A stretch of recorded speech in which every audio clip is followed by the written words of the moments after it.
Some stories don't come together quickly. They don't arrive fully formed or follow a straight line from idea to finished work. Some stories take years.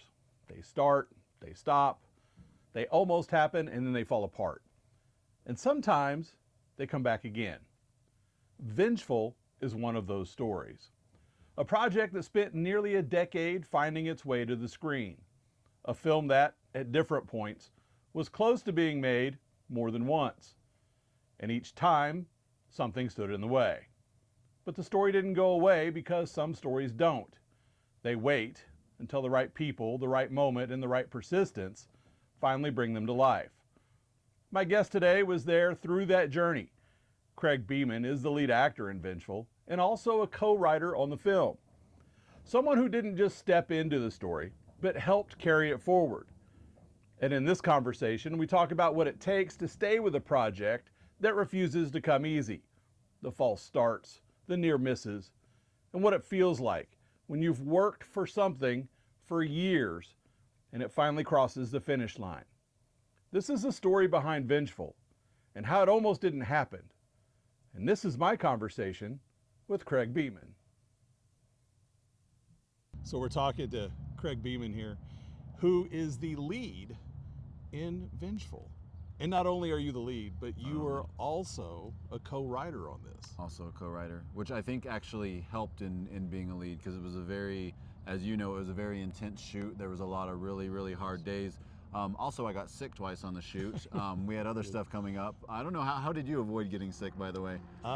Good genes, I think. Okay, good. So I don't have good genes apparently, but I think with all the craziness,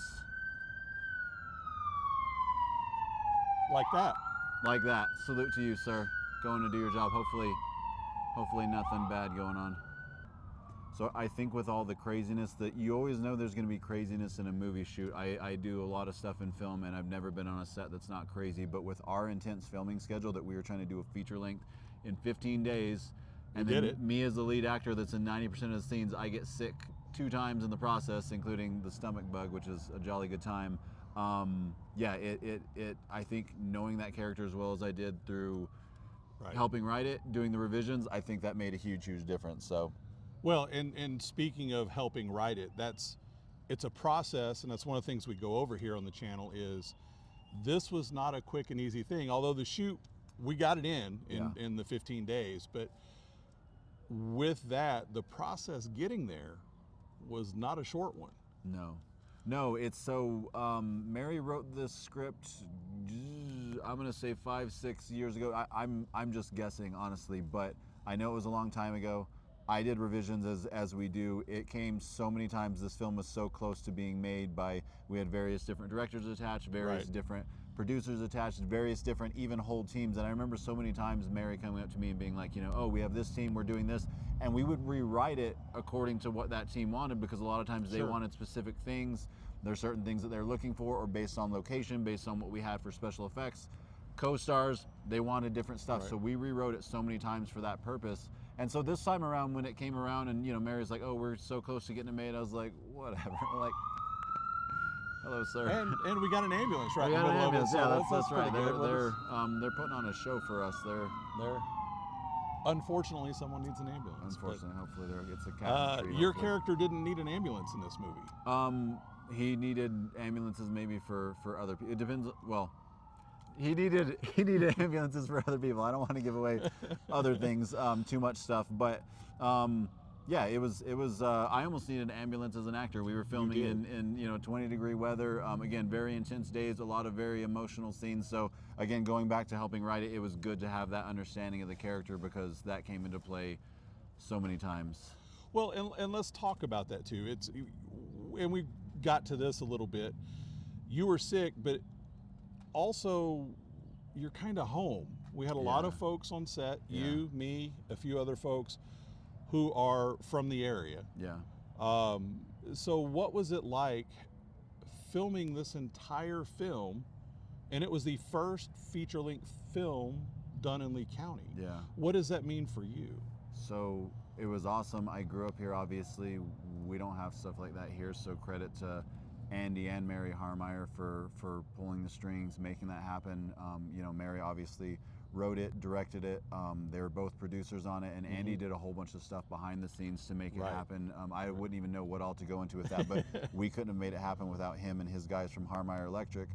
So that was key in making that happen, and then bringing that to this area, so I work in Albuquerque. Right. We do tons of films in Albuquerque, and you know, people are kind of over it because a street gets blocked because we're doing some film. Sure. You know, a convenience store shut down because we're doing a film. People roll their eyes, they're like, oh my God, because they're used to it down there. Here in Lovington, like, they're so welcoming because they're so excited, what you would expect and what you would hope. Right.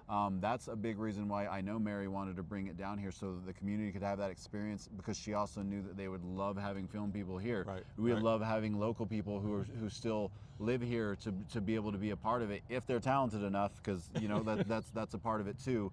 But Sure. that's the amazing part, that we were able to do something in Lovington.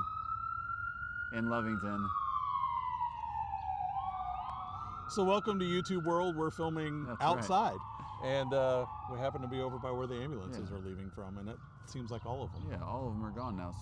So being able to film something in Lovington where they don't get to experience that, and then, you know, the hope was that the community would be welcoming and it would be a wonderful experience, and then that's exactly what it was like. Good. People opening up there. We got to work at the junior college, as you know. So opening up that building for us. There was an awesome barn out here that, I'm sorry, I don't know the name of the gentleman who owned the barn, but it was awesome that he opened that up for us. And just like everywhere we went, everything we did. I worked on a film last year in Nogales, Mexico, and it's a very small town in Mexico. And we had Cheech Marin that was on there, so he's a big time celebrity, and like all these people were just so excited to have the film there. Right. And I remember thinking about that because we had already signed on to do this film. And I remember being like, I hope Lovington's like that, where they just like welcome us in and everyone's so excited. And that's what it turned out to be. Everyone was super excited to have us here. We felt welcome. I felt welcome. Did you feel welcome doing it in the process? I did. Yeah, it was cool. It was a first time thing for me, so it was kind of cool. Yeah, yeah. But you, veteran actor, and you also work in other aspects of the film industry. Yeah. I know that you're an educator as well. And what is it like knowing that some films you're the educator, which I know you love. I love it. But then you get to switch up and be a supporting role, or in this case, the lead. What is that like? It's interesting. Like, there were a lot of people that were on this set, that worked on this set. Chelsea, who I know you know, I could go down a list of people, but who knew me as a studio teacher. I'm a studio teacher in film. I work with kid actors and work there as a welfare worker and an educator, and I love it so much. I've worked in the classroom, and I've done studio teaching on sets, and I love both, but studio teaching is so fun. So it was weird coming to a set like this and seeing Chelsea, who I'd worked with in that capacity, you know, being the go-between with a mom and a kid, and then now I'm here as an actor, and I get to yell at her and you know, throw things at her and be like, do this. I actually took a break from acting for several years because it's hard, it's demanding. There's a lot of rejection in acting because just by virtue of you can do what you think is the best audition in the world, they can see you and be like, we want someone blonder, or we want someone shorter, or we want someone, you know, it's just, that's the nature of the business, which you have to get used to. But it was just a lot of work, and because studio teaching is my main squeeze, as I call it, it's my main source of income. It pays well. It's a great job. I love it. I just focused on that. I took a break from acting, and I remember when Mary was talking about doing this, pitching out ideas, and we were looking at finally getting it made. She's like, you know, we're looking at this actor, and there's some big time names that she was considering and looking at and hoping for. And she's like, if we don't get them, then, you know, like, I want you to audition for Luke, and I think you could do a good job. And I was like, you know, I haven't done acting in so long. I don't know, like, maybe I can, maybe I can't. So I was like, I'll audition, and you can tell me what you think about it. And apparently I auditioned well enough, and here we are. So who did you beat out? No, I didn't beat out like the big, so one of, I don't know if I can even, like, one of the big guys, Mary loves Dylan O'Brien, he was in Teen Wolf. He's been in a lot of movies. I didn't watch any of that. I've seen movies he's been in. He's so talented. He's like, he's so expressive. I still, you know, if there was actually a trailer of something that he was in that Mary showed me the other day, and I was like, man, yeah, if he was Luke, like, there would have been no tears about that. But I also know that was my thing. I wanted to only do this part if I thought that I could do it well. It's a very emotionally demanding role. And you pulled it off. Well, thank you. I really I wanted to do it justice. And as you know, like in your, we were talking earlier about you for your character. It was your first time doing it, so I'm actually, I know this is my interview, but I'm actually curious to know about your experience being your very first time. Like, did you have the same thing as me? I'm taking time off from acting and coming back and being like, I hope I can do this. You've never done it, so were you also like, I hope I can do this? Yeah, pretty much. Yeah. Being in radio, I kind of act every day. You're a performer. Yeah. Yeah. And of course, I've done community theater and I've done plays from high school and stuff like that. But what I really came to realize is how much different film acting is than stage acting. So it is, but what would you say is different about it to you? I would say that when I'm on stage, I need to project to the back row. Yes, yeah. And when you're on camera, everything is right here. Yeah. Right? So everything is right there. And Yeah. if you can, The and of most course, subtle little things. yes. Yeah. And it was, if you look at and I don't want to give all of this away, although Yeah. if you're reading along with us over on the reading channel, you've probably already got there by now. At our last scene together, Yeah. because as everybody knows, he plays Bolton. Bolton. I'm gonna leave it at that. And we have some interactions. And I'm the lead detective, Yeah. and so I'm figuring some stuff out. Yeah. You think you are, but it's whatever.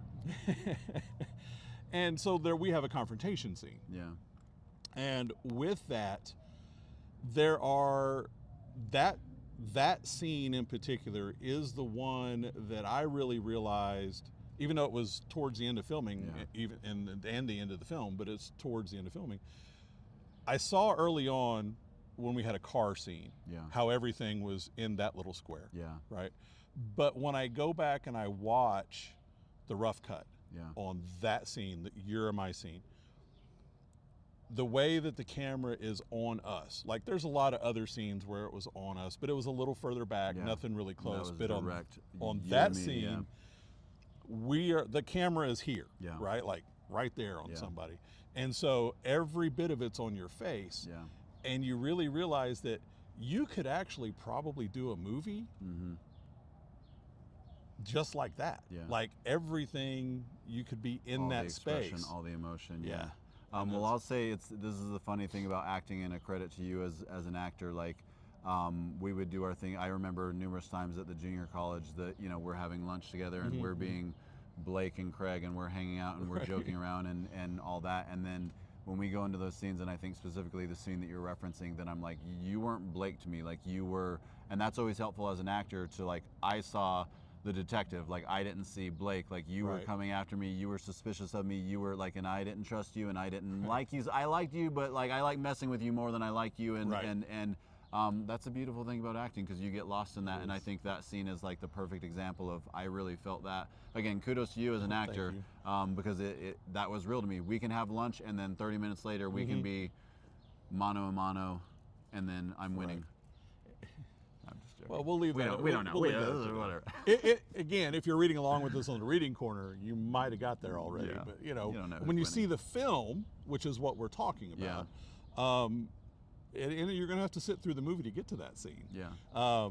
It's something you can look forward to. But we have plenty of scenes leading up to it. We have a lot of scenes where we're interacting, where you're, like you said, maybe figuring things out, maybe not. We'll see. But that was the scene where it was you and I together. The other scenes have other actors in them as well. Yeah. Who, kudos. Yeah. Jamie, our dude. I love Jamie. Superstar. Some stories take time to come together, and Vengeful is one of them. A project that didn't follow a straight path, that had moments where it could have ended and didn't, because the people behind it stayed with it. And that's part of what makes stories like this matter. Not just what ends up on the screen, but everything it took to get there. And in the next part of this conversation, we'll step a little further into that, into the work itself, what it means to live inside it and carry it forward, and to stay with it over time. Because finishing something is only part of the story. I'm Blake Ovard, this is Dreamers Defy, and I'll see you in part 2 of my conversation with Craig Beeman next week.